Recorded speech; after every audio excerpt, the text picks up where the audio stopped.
हम्म, ठीक है। हम लोग पढ़ रहे थे कुणाल लास्ट क्लास में ह्यूमन रिसोर्स प्लानिंग का ऑब्जेक्टिव्स, इंपॉर्टेंस वगैरह कवर कर चुके हैं, और process of human resource planning भी लास्ट क्लास में देख चुके थे। ठीक है। तो ह्यूमन रिसोर्स प्लानिंग सबसे पहले इन शॉर्ट में थोड़ा सा ब्रीफ कर दूं कि क्यों करते हैं ह्यूमन रिसोर्स प्लानिंग। इसलिए ताकि जब भी ऑर्गेनाइजेशन में कुछ भी काम करना हो तो हम इंश्योर कर सके कि हमारे पास जितना काम है उसको करने के लिए उतने हेल्पिंग हैंड्स हैं, उतना मैन पावर हमारे पास ऑलरेडी है, ताकि काम के समय में कुछ आपको बाहर से ढूंढना ना पड़े, बाहर जा करके देखना ना पड़े कि लोग है या नहीं है। ठीक है। यस ठीक है। मैम। तो timely availability of resources man power is ensured through man power planning, यानी कि फ्यूचर में जो रिक्वायरमेंट होने वाली है। Neha, the new student, you can also switch on your videos. Audio should be switched off, but video you can on it. Yeah. Yes. Good. तो man power planning क्यों किया जाता है? ताकि आप जब भी ऑर्गेनाइजेशन में रिक्वायरमेंट हो रिसोर्सेज की, ह्यूमन रिसोर्सेज की, किसी काम को या किसी गोल को अचीव करने के लिए, तो वो आप उस समय ना जा करके ढूंढने लगे, बल्कि आपके पास ऑलरेडी इतने रिजर्व है, इतने हेल्पिंग हैंड्स हैं जो आपका काम कर सकते हैं। तो सिंस इट इज प्लानिंग, ये एडवांस में किया जाएगा। रिक्वायरमेंट से पहले ये प्लानिंग की जाएगी और डिफरेंट सोर्सेज से हम रिक्रूटमेंट करके प्लेसमेंट कर देंगे सारे एम्प्लॉयज का, कि आपको क्या क्या काम दिया गया ये असाइन कर देंगे। ऑब्जेक्टिव क्या है, थोड़ा क्विकली हम लोग देख लेते हैं। The first objective is to forecast personal requirement. पहला ऑब्जेक्टिव क्या है? फॉरकास्ट पर्सनल रिक्वायरमेंट की what can be the requirements of the organisation in future. Future में ऑर्गेनाइजेशन के क्या क्या रिक्वायरमेंट्स हो सकते हैं in terms of human resources. ठीक है ना? ह्यूमन रिसोर्सेज की क्या रिक्वायरमेंट हो सकती है फ्यूचर में, ये हम पहले एनालाइज करेंगे, ये पहले हम फोरकास्ट करेंगे या प्रिडिक्ट करेंगे, और उस प्रिडिक्शन के बेसिस पर हम right kind of people we can ensure through man power planning that right kind of people get hired for the right kind of job. जो बंदा जिस काम के लिए सुटेबल है उसका उसी काम के लिए हायरिंग करके हम रखेंगे। तो पहला ऑब्जेक्टिव है कि आपके फ्यूचर रिक्वायरमेंट को प्रेडिक्ट करना, ऑर्गेनाइजेशन के फ्यूचर रिक्वायरमेंट को प्रेडिक्ट करना, फोरकास्ट करना। ये जब फोरकास्टिंग, ये पहला ऑब्जेक्टिव है। Then cope with changes. Cope मतलब होता है फेस करना, सामना करना। ठीक है ना? कोप अप विथ यानी कि जो भी चेंजेस आई है एक्सटर्नल इन्वायरमेंट में या इंटरनल इन्वायरमेंट में, आप उस चेंजेस को कैसे फेस करोगे, आप उसको कैसे एड्रेस करोगे। Cope up with changes. तो चेंजेस क्या हो सकता है? गवर्नमेंट पॉलिसी में चेंज आ सकता है, टेक्नोलॉजी का चेंजेस आ सकता है, किसी प्रोडक्ट डिमांड में चेंजेस आ सकता है, किसी सिचुएशन या मार्केट कंडीशन में चेंजेस आ सकता है। लाइक अभी हम लोगों ने देखा था पिछले एक साल एविएशन डिपार्टमेंट, सारे जितने भी एयरलाइंस हैं, सबने बहुत ज्यादा नुकसान सहा होगा, राइट? क्योंकि यस कुछ मैम। कहीं जाना आना ही नहीं था तो लोग टिकट क्यों बुक कराते। रेस्टोरेंट, जितनी भी हॉस्पिटैलिटी इंडस्ट्री है, जैसे रेस्टोरेंट है, होटल है, जो लोग घूमने के लिए जाते हैं टूरिस्ट लोग, तो बुक करा के रहते, इन सब का बहुत नुकसान हुआ होगा बिकॉज मार्केट कंडीशन, राइट? तो ये सारे जो कंडीशन है, अब इस चेंज को सस्टेन करने के लिए आपका ऑर्गेनाइजेशन एक साल में बंद नहीं हो जाएगा अगर आपका ऑर्गेनाइजेशन वेल स्टैब्लिश है तो, लेकिन लॉस तो इनकर करेगा। तो ये जो चेंजेस हुई है मार्केट डिमांड में, अचानक से ड्रॉप आ गया है, इस ड्रॉप को कैसे फेस करेंगे? तो हमको मैन पावर प्लानिंग करनी पड़ेगी। अभी जो है वो निगेटिव सिचुएशन है, यानी कि हमको क्या करना पड़ेगा? हायरिंग नहीं करना पड़ेगा, बल्कि ले ऑफ करना पड़ेगा, डाउन साइजिंग करना पड़ेगा। डाउन साइजिंग मतलब क्या होता है कि जितने आपके ऑर्गेनाइजेशन में काम है उससे जितने एम्प्लॉयज हैं उनको कम करना पड़ेगा, सो दैट कि आप उनकी सैलरी अफोर्ड कर सके, आप जो खर्चा है एम्प्लॉय को मेंटेन करके रखने का वो सस्टेन कर सके, वो आप उठा सके। क्योंकि हो सकता है बहुत ज्यादा मैन पावर हो जाएंगे और डिमांड कम रहेगा तो आपका काम कम होगा, बिजनेस कम होगा, आपके प्रॉफिटेबिलिटी पे असर पड़ेगा एडवर्स, और वो एडवर्स इफेक्ट के कारण आप क्या करेंगे? अपने मैन पावर को उतना ज्यादा मेंटेन नहीं करके रख पाएंगे, उनकी सैलरी करनी आपको मुश्किल पड़ जाएगी। तो अभी के सिचुएशन में डाउन साइजिंग देखा था हम लोगों ने पिछले लास्ट ईयर, बहुत सारे ऑर्गेनाइजेशन में डाउन साइजिंग हुआ था। Yes ma'am. बहुत लोग छोड़ छोड़ के आगे थे काम, बहुत लोगों को हटा दिया गया था या फिर टेम्पररीली उनको ले ऑफ कर दिया गया था कि जब फिर से काम होगा, फिर से जब हमारी फैक्ट्री शुरू होगी, अभी तो बंद है, तो फिर हम वापस आपको ले लेंगे। तो ये जो चेंजेज हुआ मार्केट के डिमांड में या गवर्नमेंट के पॉलिसी में या प्रोडक्ट्स का भी डिमांड चेंज हो सकता है, इन सब चेंजेस को भी तो मेंटेन करना है, सस्टेन करना है। उसका भी वो भी करना है थ्रू एचआर प्लानिंग, ठीक है ना। एचआर प्लानिंग डजंट मीन्स कि हमेशा हमको बढ़ाना ही है, एम्प्लॉय के नंबर को बढ़ाना है, रिक्रूटमेंट करना है, उसका मतलब सिर्फ ये नहीं होता। एचआर प्लानिंग का ये भी मतलब होता है कि आपको समय के हिसाब से, डिमांड के हिसाब से अपने लोगों को बढ़ाना है या घटाना है।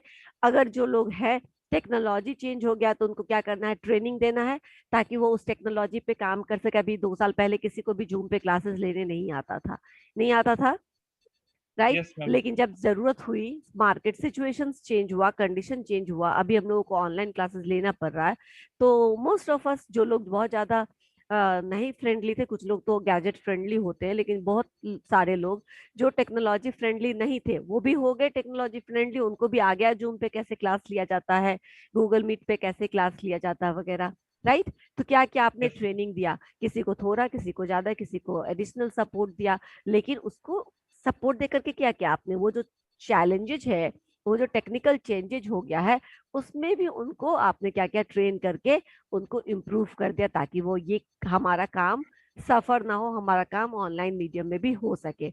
एक एग्जाम्पल था, ऐसे बहुत सारे एग्जाम्पल हो सकते हैं कुणाल, राइट। yes, ma'am. ठीक है, नेक्स्ट। ये समझ में आया, ये दोनों पॉइंट नेहा आपको समझ में आया हम लोग क्या पढ़ रहे हैं? आप म्यूट पे हैं, अनम्यूट करिए और फिर बोलिए। समझ में आ यस रहा है? मैम, समझ में आ गया। गुड। यस क्योंकि मैम। आप शायद आपका ये पहला ही क्लास है, तो इससे पहले हम लोग बहुत कुछ कवर कर चुके हैं, लेकिन सिंस ये भी एचआर का पहला ही पॉइंट है, इससे पहले हम लोग ग्लोबल एचआरएम को कवर किए थे। तो जो नॉर्मल एचआरएम है, जो हमारे यहाँ प्रैक्टिस होता है, उसका भी ये शुरुआत ही है। और ये एचआर प्लानिंग यानी कि ह्यूमन रिसोर्स प्लानिंग, किसी भी जगह किसी काम को करने के लिए कितने मैन पावर की जरूरत पड़ेगी, इसकी प्लानिंग किस किस चीजों पर डिपेंड करती है। तो अभी ये फैक्टर्स नहीं है, वो हम बाद में पढ़ेंगे। दीज आर द कि ऑब्जेक्टिव क्या है, पर्पस क्या है ह्यूमन रिसोर्स प्लानिंग का, ठीक है। पर्पस क्या है ह्यूमन रिसोर्स प्लानिंग का। Now the third one is use existing man power productively. ये दोनों पॉइंट समझ में आ गया कि कैसे हम फ्यूचर रिक्वायरमेंट को अभी प्रेडिक्ट करके रख लेंगे, ठीक है ना। जैसे बारात में 100 लोग आने वाले हैं, तो 100 लोगों की खातिरदारी के लिए आपको जो भी तैयारी करनी है आप एडवांस में करके रखते हैं ना, या उसी समय शुरू करते हैं। Similarly No, ma'am. ऑर्गेनाइजेशन में अगर काम बढ़ेगा तो लोगों को बढ़ाना पड़ेगा, या फिर काम घट गया तो लोगों को घटाना पड़ेगा। ये प्लानिंग भी आपको एडवांस में करके रखना होगा, ठीक है। नेक्स्ट है cope up with Yes, changes. वो मैंने समझा ही दिया कि जो भी डिमांड्स में चेंजेज आएंगे, जो भी कंडीशन में चेंजेज आएंगे, गवर्नमेंट के पॉलिसीज में चेंजेज आएंगे, उस चेंजेज को भी आपको अपने एचआर प्लानिंग में इनकॉर्पोरेट करना है, एडजस्ट करना है, ताकि आप सरवाइव कर सके, सस्टेन कर सके आपका business. The next one is use existing man power productively. अच्छा ठीक है, ये तो हम फ्यूचर मैन पावर के रिक्वायरमेंट को प्रेडिक्ट कर रहे हैं, चेंजेस को कैसे हम फेस करेंगे, उनका सामना कैसे करेंगे, ये किए। अभी है use existing man power productively. इसका क्या मतलब हुआ कि जो अभी है ऑर्गेनाइजेशन में जितने लोग हैं, अभी उनको आपको प्रोडक्टिवली यूज करना है। यानी प्रोडक्टिवली यूज कैसे हो सकता है, फिनेंस डिपार्टमेंट के जो लोग हैं उनको फिनेंस डिपार्टमेंट में काम दीजिए। अगर फिनेंस डिपार्टमेंट के लोगों को हमने मार्केटिंग करने के लिए भेज दिया, तो वो काम तो कर लेंगे, कुछ ना कुछ हो सकता है मार्केटिंग कर ले, लेकिन क्या वो उतनी अच्छी तरीके से कर पाएंगे जितने तरीके अच्छे से वो फिनेंस का काम कर सकेंगे? no, ma'am. नहीं कर सकेंगे। तो ये आपने क्या किया कि आपने प्रोडक्टिविटी को कम कर लिया। कोई आदमी फिनेंस डिपार्टमेंट में रहता तो बहुत अच्छे बैलेंस शीट बना सकता था, टैक्सेस जमा कर सकता था, बहुत कुछ हैंडल कर सकता था। उसको आपने मार्केटिंग डिपार्टमेंट में मार्केटिंग का काम करने के लिए भेज दिया, तो वहां पे उसने किसी तरह कुछ भी किया, उसे ज्यादा कुछ समझ भी नहीं आया। महीने में जहां मार्केटिंग के लोग 100 यूनिट बेच सकते थे, वहां उसने महीने में 10 यूनिट बेचा, क्योंकि उसको उतना एक्सपोजर उस चीज का नहीं है। तो यहाँ प्रोडक्टिवली यूज नहीं हो रहा है। तो अभी क्या करना है, फ्यूचर में जो जरूरत होगी उसको तो हम पूरा करेंगे ही। अभी जो हमारे पास अवेलेबल रिसोर्सेज हैं, हम उनको किस तरीके से इम्प्रूव करें, किस तरीके से उनके स्किल सेट को इन्हांस करें, ट्रेनिंग दें, उनके एजुकेशनल क्वालिफिकेशन को चेक करें कि वो कितने पढ़े लिखे हैं, और वो किस क्षेत्र में उनके पास एक्सपीरियंस है या उनके पास क्वालिफिकेशन है, और उसी के बेसिस पर आप उनको क्या कर सकते हैं, काम असाइन कर सकते हैं। इससे क्या होगा, जो उनकी प्रोडक्टिविटी है या उनका जो यूटिलाइजेशन है वो प्रॉपरली हो पाएगा। सही, क्योंकि उनकी जहां पे कोर कॉम्पिटेंसी है आपने वहां पे उनको यूज किया। समझ में आया ये पॉइंट? Yes, ma'am. इस तरीके से हम एग्जिस्टिंग मैन पावर को भी यूज करेंगे। और उसके बाद है fourth and last, promote employees in a systematic manner. यानी मैन पावर प्लानिंग में होता क्या है कि अगर अभी जो कुछ एम्प्लॉय है, सपोज करो कि अभी हमने 2008 में रिक्रूटमेंट किया था, तो हो सकता है 2010-12 जाते जाते उसमें से कुछ लोग मैनेजर बन जाए, कुछ लोग सीनियर मैनेजर बन जाए, जो जैसा डिपार्टमेंटल एग्जामिनेशन पास करेगा, जिसको जैसा प्रमोशन मिलेगा, तो नीचे के लेवल पे वैकेंसी आ जाएगी। Yes, ma'am. ठीक है, तो ये क्या है, सिस्टमेटिक मैनर में अपने लोगों को प्रमोट करें, यानी प्रमोट करने के लिए प्रमोशन का एक सिस्टमेटिक पॉलिसी होना चाहिए, जिसको फॉलो करते हुए आप आगे बढ़ेंगे, अपने लोगों को प्रमोट करेंगे या फिर ट्रांसफर करेंगे। है ना कि लगभग 3 साल के बाद ट्रांसफर होता है बैंकिंग सेक्टर में, तो ये पता है कि 3 साल मेरा यहाँ टेन्योर पूरा हो गया, अब मुझे कहीं और दूसरी जगह भेजा जाएगा काम के लिए। तो ये सिस्टमेटिक मैनर में क्यों करना होता, ताकि आपको पता रहे कि आपके कितने सारे एम्प्लॉयज की क्या कहते हैं उसको, तबादला करना है, कितने सारे एम्प्लॉयज का तबादला करना है, ट्रांसफर करना है, एक जगह से दूसरी जगह भेजना है। क्योंकि लोग अगर यहाँ से कहीं और भेजे जाएंगे तो यहाँ का पोजीशन खाली होगा, तो कहीं ना कहीं से यहाँ के लिए लोग लाए जाएंगे, राइट। तो एक तो ट्रांसफर हो गया। प्रमोशन का एग्जाम्पल अगर हम ले कि ठीक है, I join as a clerk but now I am a senior manager, तो क्लर्क का पोजीशन खाली हो गया, मैं सीनियर पोजीशन पे अब काम कर रही हूँ, तो क्लर्क के पोजीशन के लिए फिर आपको हायरिंग करनी पड़ेगी। तो आपके पास आपके पास एक वेल डिफाइंड डेटा रहेगा एडवांस में ही कि कितने लोगों की ज्वाइनिंग आपको करवानी है, 2014 तक कितने लोगों को बाहर से हायर करने की जरूरत होगी, और कितनी रिक्वायरमेंट आप अंदर से ही फुलफिल कर सकते हैं। समझ में आ रहा है? Yes, हाँ, ma'am. ठीक है। तो ये हो गया चारों ऑब्जेक्टिव्स। क्या क्या हुआ objectives of man power planning, एक बार आप लोग बताएंगे, जो जो जो भी आपको याद है। Forecasting personal requirements, cope with change, use existing manpower, idea भी प्लान promote करेंगे। हम्म, promote employee in systematic manner. हम्म। हो गया, प्रमोट एम्प्लॉयज इन Yes, सिस्टमेटिक मैनर, क्लास, ठीक है ना, प्रमोट एम्प्लॉयज इन सिस्टमेटिक मैनर हो गया, कोप अप विद चेंजेज हो गया, एग्जिस्टिंग मैन पावर को प्रोडक्टिवली यूज करना हो गया, and forecast forecasting. Future requirement. ये चारों ऑब्जेक्टिव्स है। इंपॉर्टेंस क्या होगा, थोड़ा मैं फास्ट जा रही हूँ, अगर कुछ नहीं समझ में आए तो तुम लोग पूछ सकते हो दोबारा से। इंपॉर्टेंस ऑफ एचआर प्लानिंग क्या हो गया, रिजर्वॉयर ऑफ टैलेंट। आपके पास एक रिजर्वॉयर होगा, आपके पास ऑलरेडी एक पूल होगा एम्प्लॉयज का, जिसको आप कहीं पे भी काम में डिस्पर्स कर सकते हैं, किसी भी काम में लगा सकते हैं। सिंस देखते हो शादी ब्याह में अड़ोसी पड़ोसी भी हमारे काम आते हैं, हमारे यहाँ हाथ बटाते हैं, क्यों, जिनका जितना जैसा सोशल रिलेशन होता है अगल बगल के लोगों के साथ, उनके यहाँ उतनी ज्यादा किल्लत नहीं होती कि कौन काम करेगा, कौन ये करेगा, कौन लोगों को सर्व करेगा, पूछेगा। चल ठीक है, आपने सारी सर्विसेज क्या कर ली है, हायर कर ली है, किसी को दे दिया है जिम्मेदारी, खाना बनाने से लेकर खाना खिलाने तक का। लेकिन तब भी कुछ अपने लोग तो होते हैं ना, जो देखते हैं सब कुछ मिला कि नहीं मिला, सब कुछ गया कि नहीं Yes, गया, कुछ रह तो नहीं गया।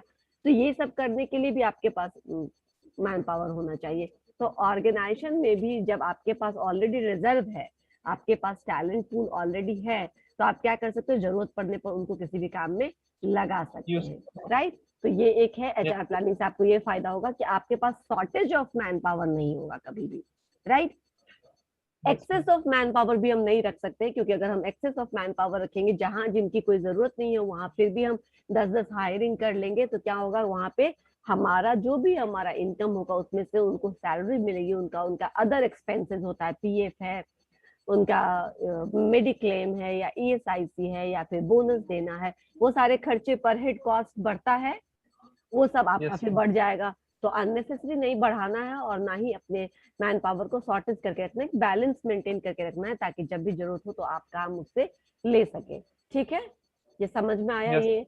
दूसरा है प्रिपेयर पीपल फॉर फ्यूचर, यानी अपने लोगों को फ्यूचर के लिए प्रिपेयर करो। वो कैसे होगा फ्यूचर के लिए प्रिपेयर, उनको टाइम टाइम पे पीरियोडिकली उनको क्या करते रहिए, ट्रेनिंग देते रहिए, उनको मोटिवेट करते रहिए, और उनको उनका जो ऑर्गेनाइजेशन में जो करियर चार्ट है ना, वो ऊपर की तरफ जाना चाहिए है। अगर वो ऊपर की तरफ जाएगा तो वो मोटिवेट होंगे, आज के कोई क्लर्क के रूप में ज्वाइन करता है, कल को वो सीनियर असिस्टेंट मैनेजर होता है, उसके बाद वो सीनियर मैनेजर होता है, उसके बाद वो मैनेजर होता है, फिर वो ऊपर वाले पोजीशन पे जाता है, जैसे रीजनल हेड हो गया, जोनल हेड हो गया। तो ये सब क्या है, एक तरह से कैरियर ग्राफ ऊपर की तरफ जा रहा है, तो उनका क्या है, Yes, उनका फ्यूचर आपके ऑर्गेनाइजेशन में है, वो उनको नजर आएगा कि अरे मेरे लिए तो यहाँ पे प्रमोशन है, मेरे लिए यहाँ पे ग्रोथ है, मेरी सैलरी बढ़ रही है, मेरा स्टेटस बढ़ रहा, तो वो रुक के रहेंगे। अदरवाइज वो क्या करेंगे, छोड़ करके किसी दूसरे जगह चले जाएंगे, है चले। ना। तो Yes, इसीलिए अपने एम्प्लॉयज का भी फ्यूचर प्लानिंग आपको करना है कि उनको कैसे हमको ग्रोथ देना है, किस किस तरीके से हम उनको प्रमोट कर सकते हैं और उनको मोटिवेट कर सकते हैं, रिटेन कर सकते हैं। सिर्फ प्रमोशन देने से पहले बहुत सारा होमवर्क करना होता है ऑर्गेनाइजेशन को, लाइक कि उसको थोड़ी थोड़ी ज्यादा बड़ी रिस्पॉन्सिबिलिटी दे करके हम चेक करते हैं कि क्या ये बड़ी रिस्पॉन्सिबिलिटी को करने के लिए रेडी है, प्रिपेयर है। अगर आपको लगता है कि हाँ ये प्रिपेयर है, तो आप उसको प्रमोशन देंगे। अगर लगता है कि नहीं, functionally not prepare, even if after spending 2-3 years अभी उसको और ज्यादा ट्रेनिंग की जरूरत है, तो आप ट्रेनिंग देंगे, बाद में उसको प्रमोट करेंगे, राइट। अनलेस एंड अनटिल वो उस पोजीशन को जस्टिफाई नहीं करेगा, आप प्रमोशन देके भी कोई फायदा नहीं होगा, वो नुकसान हो जाएगा उल्टा ऑर्गेनाइजेशन को, अगर वो काम नहीं करेगा प्रमोशन के बाद, तो है ना। तो ये प्लानिंग भी आपको एचआर प्लानिंग में करना पड़ता है। Expand and contract, expand and contract simple है, जो हमने अभी पढ़ा था ना, कि जो चेंजेज इन कोप अप में मैंने आपको बताया था, कोप अप चेंजेज में मैंने आपको बताया था कि कैसे डिमांड्स कम होने पर हम डाउन साइजिंग करते हैं। सिमिलरली अगर ऑर्गेनाइजेशन एक्सपेंशन करता है, ठीक है, तो अगर ऑर्गेनाइजेशन एक्सपेंशन करता है तो क्या करना पड़ेगा, एक्सपेंशन मतलब विस्तार करना, अपना बढ़ाना। एक yes, जगह तो था ही उसकी कंपनी, 4 और यूनिट उसने लगा लिया है, 4 और ब्रांचेस कर लिए उसे, तो अभी एक्सपेंशन हो गया कंपनी को, और कंपनी का एक्सपेंशन हुआ तो क्या करना पड़ेगा, नंबर ऑफ एम्प्लॉयज बढ़ानी पड़ेगी, अलग अलग ब्रांचेज में अलग अलग लोगों को रिक्रूट करना पड़ेगा, ताकि हर एक ब्रांच का ऑपरेशन चल सके। yes, ma'am.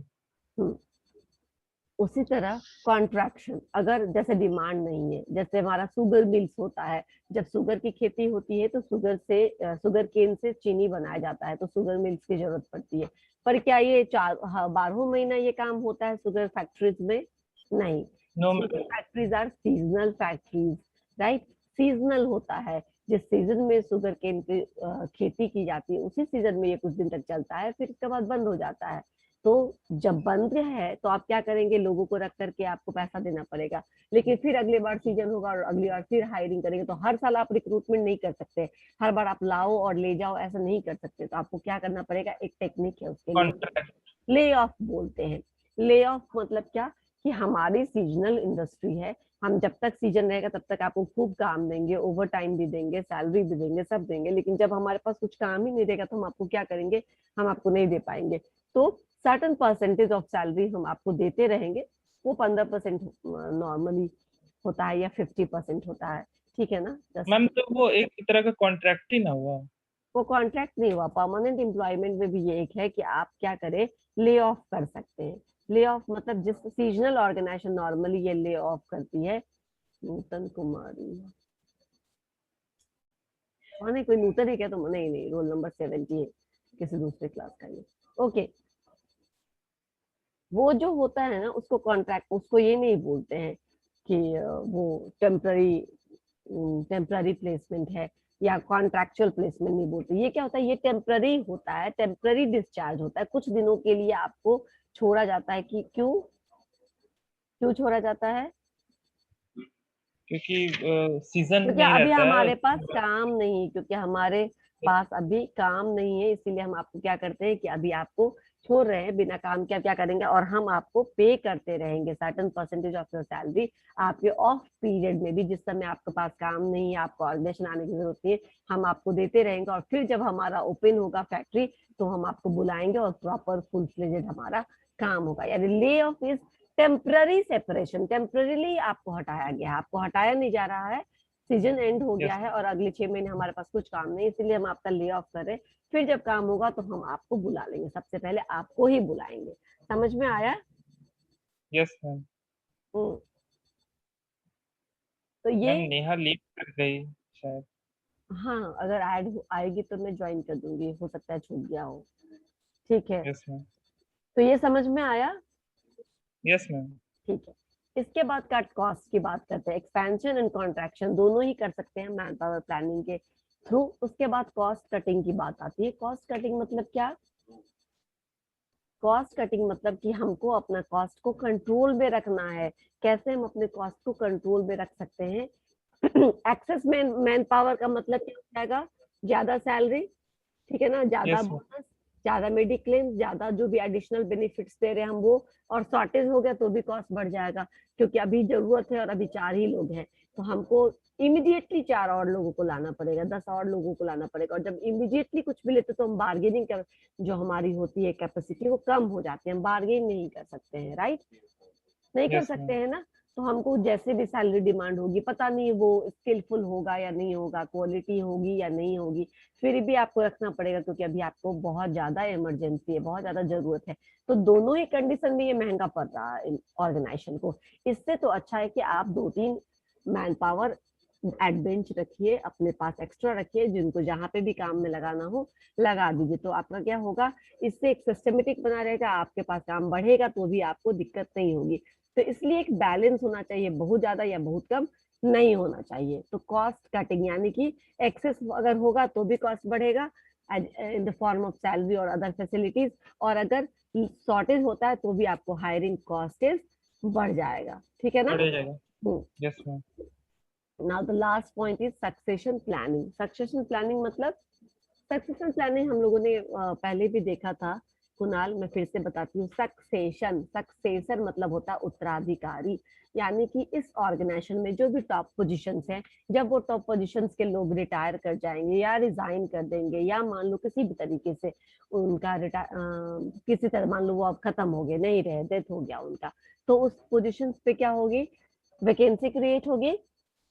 तो उसको यस आप मैम, कैसे अपने इंटरनल जो रिसोर्सेज है, जो अवेलेबल रिसोर्सेज है, उनसे आप कैसे उस वैकेंसी को फुलफिल करेंगे, इसको सक्सेशन प्लानिंग कहते हैं। तो बहुत सारी कंपनीज अपने पोटेंशियल एम्प्लॉयज को, काम करने वाले की तो पोटेंशियलिटी आइडेंटिफाई हो जाती है, मैनेजर समझ जाता है कि मेरा ये बंदा काम करने वाला है और ये नहीं है, राइट। तो ऐसे एम्प्लॉय, जो काम करने वाले एम्प्लॉय जो काफी पोटेंशियल है, डेडिकेटेड है, वैसे उन लोगों को आइडेंटिफाई करके उनको थोड़ा थोड़ा फ्यूचर के जो वर्क उनको करने पड़ सकते हैं वो थोड़ा थोड़ा शुरू से देते रहिए, सो दैट वो फ्यूचर चैलेंजेस को एक्सेप्ट करने के लिए तैयार होने लगे, राइट। और जब वो थोड़ी थोड़ी जिम्मेदारियां संभालना शुरू करेंगे तो हम बाद में क्या कर सकते हैं, उनको बड़ी जिम्मेदारियां भी दे सकते हैं इंडिपेंडेंटली हैंडल करने के लिए। एंड हेंस इस तरीके से एक लंबे समय में एक आदमी कंप्लीटली प्रिपेयर हो जाता है किसी टॉप पोजीशन को रिप्लेस करने के लिए, उनके पोजीशन को हैंडल करने के लिए। समझ में आया?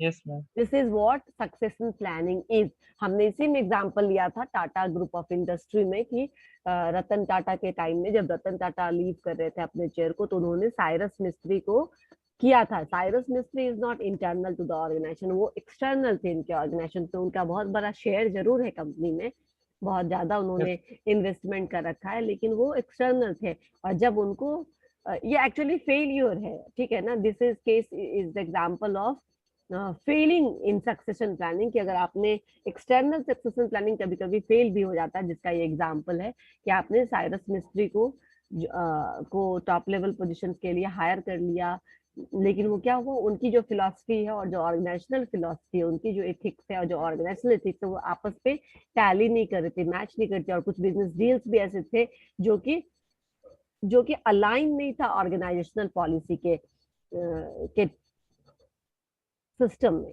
ठीक है ना। तो क्या किया गया कि बाद में 4 साल के बाद साइरस मिस्त्री को हटा दिया गया, और इंटरनली ही इंटरनल एम्प्लॉयज को, रंगनाथन करके हैं कोई, उनको वहां पे लाया गया, और अब तो कोई नटराजन करके है कोई, ठीक है ना, नरेंद्रन। अभी now something is Narendran is now the MD of the Tata group of industry. इससे पहले रंगनाथन थे, उनको किया गया था। तो क्या था कि ये अभी देखा कि साइरस मिस्त्री, तो इंटरनल एम्प्लॉय को किया गया बाद में, अभी भी इंटरनल एम्प्लॉयज है। क्यों इंटरनल एम्प्लॉयज को किया जाता था? क्योंकि वो बहुत लंबे 20 साल से आपके ऑर्गेनाइजेशन में काम कर रहा है, वो सब चीजों को जानता है, सारे आपके पॉइंट्स को अच्छे से समझता है कि ये काम करने के पीछे क्या हमारा है, हमारी थॉट कैसा है, हमारा विजन क्या है, हमारा मिशन क्या है, हमारा ऑब्जेक्टिव्स क्या है, हमारा एथिकल जो इश्यूज है वो क्या है, और हम क्या प्रैक्टिसेस करते हैं अपने ऑर्गेनाइजेशन, वो सब कुछ जानता है, और वो उसको हैंडल कर सकता है प्रॉपरली, राइट। समझ यस में मैम, आया? तो ये सक्सेस, यस, इसीलिए जो बहुत अच्छी कंपनीज है ये पूरा समय लगाती है अपने एम्प्लॉयज के ऊपर, जो उनके पोटेंशियल एम्प्लॉयज होते हैं, और बाद में उसको सक्सेशन प्लानिंग के थ्रू टॉप पोजीशंस पे उनको रिप्लेस करती है, तो उसको ग्रोथ भी मिला, ऑर्गेनाइजेशन को एक अच्छा एक्सपर्ट एक्सपीरियंस्ड इंटरनल रिसोर्सेज से ही उसको मिल गया क्या, एम्प्लॉय जो उस काम को हैंडल कर सकता है। क्लियर? Yes ma'am. ठीक है। अब है प्रोसेस ऑफ ह्यूमन रिसोर्सेज, ये भी हम लोगों ने लास्ट क्लास में शुरू कर दिया था कुणाल, आप नहीं थे उस यस मैम। क्लास में। तो जो process of human resource planning है उसमें सबसे पहला forecasting the demand for human resources, forecast the demand for human resources. अभी हम लोगों ने ऑब्जेक्टिव में भी पढ़ा है, याद है ना, पहला ऑब्जेक्टिव था ना। तो this is yes ma'am. Forecasting the demand for human resources. कैसे हम फॉरकास्ट करेंगे कि human resources, process human resource planning करनी है, सबसे पहले तो हमको ये पता करना होगा कि कितना नंबर ऑफ एम्प्लॉय चाहिए हमको इस काम के लिए, राइट? यही चीज, यस कितने number, the number of employees required for accomplishing the organisational goal is what, forecasting the demand for human resources. ये आप कैसे फोरकास्ट कर सकते हैं? अच्छा, ये बहुत सारे फैक्टर्स हैं जो इस फोरकास्ट को क्या करेंगे, इन्फ्लुएंस करेंगे, प्रभावित करेंगे। ठीक है, ये फैक्टर्स जो हैं वो एक्सटर्नल फैक्टर्स भी होते हैं और इंटरनल फैक्टर्स भी होते हैं। एक्सटर्नल फैक्टर्स जब हम बोलेंगे तो क्या क्या होगा एक्सटर्नल फैक्टर्स में? Economic changes, economic development, social and technological changes, competition, organisational कोई स्ट्रैटेजी, ठीक है ना, ये सारे क्या होंगे, एक्सटर्नल सोर्सेज होंगे। अभी इकोनॉमिक डेवलपमेंट की बात करते हैं। जब लिबरलाइजेशन 1990s के बाद, जब लिबरलाइजेशन, ग्लोबलाइजेशन और एलपीजी प्राइवेटाइजेशन किया गया था, उस समय क्या गया था कि वी लिबरलाइज, यानी कि बहुत सारे कंपनीज में पहले क्या था कि पहले किसी तरह के बिजनेस को स्टार्ट करने के लिए आपको लाइसेंस लेना पड़ता था, ठीक है ना, गवर्नमेंट से लाइसेंस लेना पड़ता था, गवर्नमेंट से परमिशन लेना पड़ता था, बहुत सारे डॉक्यूमेंटेशन करनी पड़ती थी, तब जाकर के आप कोई काम कर सकते हैं। आफ्टर 1990s इसको थोड़ा इजी किया गया, रिलैक्स दिया गया है, बहुत सारे बहुत सारी जगह से लाइसेंसिंग को खत्म कर दिया गया कि नहीं, now you do it, there is no need of this type of documentation, आप काम कर सकते हैं, ईज कर दिया गया बिजनेस को करना। डिफेंस में और आर्म एंड एम्यूनिटीज में लाइसेंसिंग को अभी भी रखा गया है, लेकिन अदर जो सेक्टर्स हैं उस बिजनेस में उसको क्यों हटा दिया गया? तो हटाने से क्या हो गया कि काफी लोग अपने इंटरप्राइजेस में आने लगे, काफी लोग स्मॉल स्केल इंडस्ट्रीज को बढ़ावा देने लगे, काम करने लगे, एफएमसीजी प्रोडक्ट्स की डिमांड बढ़ी, ऑटोमोबाइल्स की डिमांड बढ़ी, सारी जो भी केमिकल इंडस्ट्री की डिमांड, हेल्थ केयर, देखो अभी पेंडेमिक है, कितना ज्यादा वैक्सीन डिमांड में है ना। Yes ma'am. हाँ, क्योंकि अब एज वाइज मिल रहा है, सीनियर सिटीजन को पहले मिल रहा है, जो प्रोफेशनल्स जो एसेंशियल सर्विसेज में उनको पहले मिल रहा है। तो ये डिमांड्स हैं जो कंट्रोल करता है सप्लाई को। तो जब डिमांड बढ़ा हुआ है तो क्या करना पड़ेगा, आपको इंडस्ट्रियलाइजेशन करना पड़ेगा, आपको ज्यादा से ज्यादा प्रोडक्शन करना पड़ेगा और अपने डिमांड्स को सेटिस्फाई करना पड़ेगा। ज्यादा प्रोडक्शन के लिए आपको मैन पावर ज्यादा बढ़ानी होगी, है ना, यस और अगर कम डिमांड है तो घटानी होगी, राइट? तो मैम। इकोनॉमिक डेवलपमेंट से बूस्ट मिला है इसको, मैन पावर प्लानिंग को। और एक्सटर्नल फैक्टर है जो क्या करता है, जिसका प्रभाव पड़ता है ऑर्गेनाइजेशनल फंक्शंस पे, राइट कुणाल? अभी तक समझ में आया? समझ में यस मैम। आया? Correct. Now second point is social and technological changes. Social and technical changes का क्या मतलब हुआ? सोशल सोसाइटी में जो चेंजेज होता है, सोसाइटी में चेंजेज हो गया है कि अभी कोरोना है, हम नहीं आने देंगे अपने बच्चे को स्कूल कॉलेज, राइट? और कॉलेज भी नहीं चाहेगी कि वो ये रिस्क उठाए। तो सोशल चेंजेस के कारण इम्पैक्ट पड़ रहा है ऑर्गेनाइजेशन में। ऑर्गेनाइजेशन को अब यस क्या, मैम। ऐसे लोग चाहिए जो इन सब चैलेंजेस को अच्छे तरीके से हैंडल कर पाए, इस सब चैलेंजिंग सिचुएशन में भी अपना काम सफर ना होने दे, करा सके। इसी तरह टेक्नोलॉजिकल चेंजेस, सॉफ्टवेयर डेवलपमेंट हुआ, ऑटोमोबाइल्स आया। सबसे पहले क्या था कि एक सिंपल एक चक्का पहिया घूमता था, ठीक है, उससे हमारे साइकिल आया, उसके बाद किस क्या कहते हैं उसको, जो रिक्शा, बुलक कार्ट बोलते हैं, वो सब पहले चलता था। धीरे धीरे एडवांसमेंट हुआ टेक्नोलॉजी में, धीरे धीरे हम आए फोर व्हीलर पे, फिर धीरे धीरे हम आए ट्रेन में, और फिर हम उड़ने लगे आसमान में। तो ये सब क्या है, टेक्निकल चेंजेस है, सोशल चेंजेस है। इन सारे चेंजेस में भी क्या करते हैं, इन चेंजेस को कोई भी कर सकता है। अब इसके लिए क्या हो कि इंजीनियरिंग के लोग चाहिए, ठीक है, तो इससे इंजीनियरिंग की पढ़ाई में बड़ी इंजीनियरिंग लोग करने लगे, डिग्री लेकर के आने लगे, टेक्नीशियन आ गए। रिसेंटली आईटीआई से लोग पास आउट होकर के बहुत सारा टेक्निकल काम करते हैं, सॉफ्टवेयर और हार्डवेयर से जुड़ा हुआ करते हैं ना। तो ये यस क्या मैम। है, ये टेक्नोलॉजी में चेंज आने से, अगर सपोज करो कि डिश वॉशर आ गया है, तो डिश वॉशर जब खराब होगा तो उसको सही करने वाला भी आदमी चाहिए ना हमें, क्या फिर हम नया Yes, डिशवॉशर खरीद लेंगे? नहीं खरीदेंगे। तो ये this is what it is decided कि टेक्नोलॉजी में चेंज आने से या सोसाइटी के डिमांड्स में चेंज आने से भी हमारे अंदर के जो मैन पावर के का जो स्ट्रक्चर है उसको चेंज करना पड़ेगा, उसमें कुछ चेंजेस लानी पड़ेगी। अभी हमने देखा है बैंकिंग सेक्टर में कुछ साल पहले पूरा कंप्यूटराइजेशन हो गया। कंप्यूटराइजेशन हो गया यानी टेक्नोलॉजी के कारण जो मैन पावर है उनके डिमांड्स में चेंजेस आए। ऐसा नहीं है कि काम कम हो गया, क्योंकि ठीक है जहाँ पे बुक कीपिंग था, जहाँ पे सिर्फ डेटा रखना था, मैनुअल काम तो आसान हो गया, कंप्यूटर ने ज्यादा से ज्यादा डेटा जल्दी जल्दी रख सकता है, लेकिन ऑपरेटर्स तो आपको ज्यादा चाहिए अब, है ना? yes, तो ma'am. एक तरफ मैन पावर कम हुआ तो दूसरे डिपार्टमेंट में मैन पावर का रिक्वायरमेंट बढ़ गया। तो यही Yeah. होता है, टेक्नोलॉजिकल चेंजेस से एक जगह कम होता है लेकिन दूसरी जगह उसका इन्फ्लुएंस पड़ता है, बढ़ता है। तो ये सारे चेंजेस हैं जो आपके मैन पावर स्ट्रक्चर को क्या कर सकते हैं, इन्फ्लुएंस कर सकते हैं, बढ़ाने या घटाने, या फिर किस तरीके का कॉम्बिनेशन चाहिए, फिजिकल लेबर करने वाला चाहिए या फिर मेंटल एक्सरसाइज करने वाला चाहिए, ये सब आप तय कर पाते हैं। इसके बाद है कंपटीशन। ये कंपटीशन भी एक्सटर्नल फैक्टर बताओ। कंपटीशन को कुछ एक्सप्लेन कर सकते हो कुणाल? कंपटीशन मैम आपका हुआ कि लार्ज नंबर में जो होता है एम्प्लॉय सब, उनके बीच में जो होता है कंपटीशन। कंपटीशन मतलब दो ऑर्गेनाइजेशन के बीच में कंपटीशन। जैसे कि दो कंपनी है, ठीक है ना, और दोनों कोक और पेप्सी को, है ना, कोक और पेप्सी को same product, right, they are competitors to each other, है, यस मैम। ठीक है। इसके ऐसे ही Maruti and Honda, they are competitors, yes एक ही मैम, ऑटोमोबाइल मारुति। सेक्टर में है, कॉम्पिटिटर्स हैं। अब ये कॉम्पिटिशन जो है वो कंज्यूमर्स के लिए तो बहुत अच्छा होता है, कंज्यूमर्स को तो इस कॉम्पिटिशन का फायदा मिल जाता है। जितने ज्यादा प्लेयर रहेंगे, जितने ज्यादा लोग एक प्रोडक्ट, आपके घर के आसपास अगर 4 ग्रोसरी का शॉप है तो कहीं ना कहीं आपको डिस्काउंट जरूर मिलेगा, नहीं तो आप किसी भी दुकान में यस जाकर मैम। के ले लेंगे, राइट। लेकिन एक ही दुकान वाले को जो मन होगा उस दाम पे बेचेगा आपको सामान, राइट, क्योंकि उसको पता है कि अभी यहाँ से लेना तो यहीं से लेगा, दूर से करना तो कहीं जाएगा नहीं है। तो कंपटीशन ज्यादा होना क्या होता है, हमेशा कस्टमर के फेवर में जाता है, लेकिन ये कंपनीज को बहुत हार्म करता है। जैसे कि जियो ने किया, ठीक है ना, रिलायंस जियो यस ने मैम। किया ना हार्म, एयरटेल को, वोडाफोन को, आइडिया को, और कितने सारे कंपनीज तो बंद हो गई। क्यों किया? क्योंकि उन्होंने टफ कंपटीशन दिया, आपको फ्री में सेवाएं देने लगे, साल 2 साल उनके पास अच्छा कैपिटल है, वो उसको सस्टेन कर सकते थे, जबकि बहुत सारे जो छोटे प्लेयर्स थे वो तो चले ही गए, मार्केट से बाहर ही हो गए, जैसे यूनिनॉर, टेलीनॉर का नाम अब आप नहीं सुनते होंगे। लेकिन जो एयरटेल था, जो एयरटेल है, वोडाफोन है, उनको भी काफी हार्म किया इसने, राइट। तो ये कंपटीशन भी आपके वर्कफोर्स को क्या करता है, इन्फ्लुएंस करता है, क्योंकि जिसका बहुत ज्यादा, जैसे Jio, Jio keep on recruiting very efficient people, skilful people, उसको खूब स्किल्ड लोग चाहिए जिसके पास वो सारे स्किल सेट है जो उनको जिसको यूज करके उनको काम करवाना है। लेकिन सपोज करो एयरटेल का बिजनेस कम हो गया है या वोडाफोन का बिजनेस कम हो गया, तो वो क्या करेगी, अभी कॉम्प्रोमाइज करेगी, कम रखेगी अपना मैन पावर।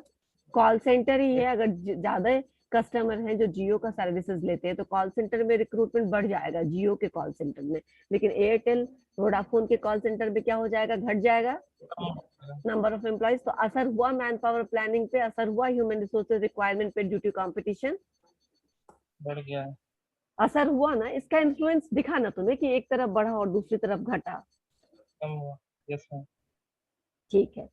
इसके बाद है ऑर्गेनाइजेशनल डिसीजंस। इसके अलावा जो, अभी ये एक्सटर्नल फैक्टर्स था ये सारा, ठीक है ना, अभी तक हम यस। लोगों ने जितना देखा, सोशल, टेक्नोलॉजिकल, कॉम्पिटिशंस, या फिर सबसे पहला कौन सा था, ये इकोनॉमिक डेवलपमेंट, ये इकोनॉमिक। सारे एक्सटर्नल फैक्टर्स थे। इंटरनल फैक्टर्स में एक हो गया ऑर्गेनाइजेशनल डिसीजन। ऑर्गेनाइजेशनल डिसीजन मतलब अगर ऑर्गेनाइजेशन को अपने आप को बढ़ाना है, ठीक है ना, अगर वो ऑर्गेनाइजेशन 1 से 2, 2 से 4, 4 से 10 जगह पर अपना ब्रांचेज या बिजनेस खोलना चाहती है, तो अभी क्या करना पड़ेगा, उसको हायरिंग करना पड़ेगा, रिक्रूटमेंट करना पड़ेगा। और अगर वो चाहती है कि नहीं छोड़ दो, हटाओ, ठीक है ना, हमारा ये सिक चल रहा है, ये हमारा ब्रांच अच्छा नहीं कर रहा है, इसको हम वाइंड अप करेंगे, खत्म कर देंगे, ठीक है, तो क्या करेंगे हम, तो हम कॉन्ट्रैक्शन करेंगे, तो हम ले ऑफ करेंगे, रिट्रेंचमेंट करेंगे, लोगों को एडवांस में नोटिस दे करके बोलेंगे कि अब हमारे पास काम नहीं है, आप दूसरी जगह काम ढूंढ लीजिए, राइट, हम फर्दर अब आपको पे नहीं कर पाएंगे। तो हम नोटिस दे देंगे पहले ही, 2 महीना 2 महीना पहले ये नोटिस दे करके ऑर्गेनाइजेशन को क्या करेंगे, वाइंड अप का काम शुरू कर देंगे और लोगों को निकालने का काम शुरू कर देंगे। तो ये ऑर्गेनाइजेशन की डिसीजन है ना कि वो बढ़ना बढ़ना चाहती है, ग्रो करना चाहती है, डाइवर्सिफिकेशन करना चाहती है, दूसरे कंट्रीज में अपना ब्रांचेज खोलना चाहती है, या फिर नहीं करना चाहती है। ठीक है ना, उससे भी डिपेंड करेगा मैन पावर प्लानिंग। और लास्ट वन है वर्कफोर्स फैक्टर्स। वर्कफोर्स फैक्टर्स मतलब अपने आप ही होता है, इसको कोई करता नहीं है। वर्कफोर्स यानी ह्यूमन रिसोर्सेज, आदमी। ठीक है ना, जो मैन पावर है उसको वर्कफोर्स भी बोलते हैं। काम करने वाले जो फोर्स होते हैं उनको वर्कफोर्स बोलते हैं। लाइक जो ह्यूमन रिसोर्सेज है, जो मैन पावर। अब कुछ लोग क्या होते हैं, कुछ लोग छोड़ देते हैं कंपनी, दूसरी जगह नौकरी मिल जाती है। कुछ लोगों को रिटायरमेंट का एज आ जाता है तो वो रिटायर कर जाते हैं। कुछ लोग गलत काम करते हैं, घूस लेते हुए पकड़े गए, या कुछ ऐसा काम करते हुए पकड़े गए जो चीज नहीं मना, जो चीज उनपे मना था, तो वो टर्मिनेट कर दिए जाते हैं। उनको क्या करता है ऑर्गेनाइजेशन, टर्मिनेट कर देता है, बीच में ही उनकी काम को बीच में ही खत्म कर देता है। उसके बाद कोई सडनली डेथ हो गया किसी का, कोई एम्प्लॉय काम के दौरान ही, अपने सर्विसेज के दौरान ही गुजर गया, मर गया, तो भी वैकेंसी जनरेट होगी। और लीव, कभी कभी कैजुअल लीव, सिक लीव, या किसी मैटरनिटी लीव पे जो एम्प्लॉय चले गए। तो जब एम्प्लॉय चले गए, ये सारा क्या है, ये सारा एग्जाम्पल है आपके यहाँ लोगों के काम को नहीं करने का। ये लोग सेपरेट हो रहे हैं ऑर्गेनाइजेशन से, चाहे लीव के वजह से 2-4 दिन के लिए गए हो, या लंबे लीव पे गए हो, चाहे रिटायर हो गए हो, चाहे उनको टर्मिनेट कर दिया गया हो, चाहे वो गुजर गए, चाहे उनका रेजिग्नेशन हो गया। Whatever be the case, organisation में तो वैकेंसी क्रिएट हुई ना, उस दिन तो उस यस काम मैम। को करने के लिए एक आदमी चाहिए। इस चीज को इंश्योर करने के लिए तो ये भी फैक्टर है, वर्कफोर्स भी एक फैक्टर है, जो आपके ऑर्गेनाइजेशन में कितना टर्नओवर है, कितना एट्रिशन है, इसको देखते हुए आप ये कह सकते हैं कि हमको कितने लोगों की जरूरत है। कुछ एक चीजें इसमें प्रेडिक्टेबल है। जैसे देखो, रिटायरमेंट यू कैन प्रेडिक्ट कि कितने घंटे, कितने साल के बाद लोग रिटायर कर जाएंगे। तो जितने लोग 2008 में हमने ज्वाइन करवाया था, वो 2068 में क्या होंगे, रिटायर कर जाएंगे 60 साल के बाद, राइट। Yes ma'am. लेकिन जो, अब किसी के मरने का आपको पता नहीं है, किसी के बीमार होने का आपको पता नहीं है, किसी के क्या वो गलत काम कर देगा कि उसको टर्मिनेट करना पड़ जाएगा, इसका आपको पता नहीं। तो देर आर सर्टेन थिंग्स जहाँ पे आप प्रिडिक्शन नहीं कर सकते कि कहाँ पे वैकेंसी क्रिएट होगी। ठीक है, यस मैम। इतना समझ में आ गया। Yes ma'am. ठीक है, इसके आगे हम लोग अब नेक्स्ट क्लास में पढ़ेंगे तुम्हारा। ठीक है, यस मैम। अभी से वही शुरू करना था, तो अभी तक जितना पढ़ा हमने हो गया। अब इसके आगे नेक्स्ट क्लास में पढ़ेंगे। Yes attendance ma'am. तुम्हारा रोल नंबर कितना है, 9। ठीक है, मैं बना नाइन। दूंगी। Okay, thank you ma'am. Welcome.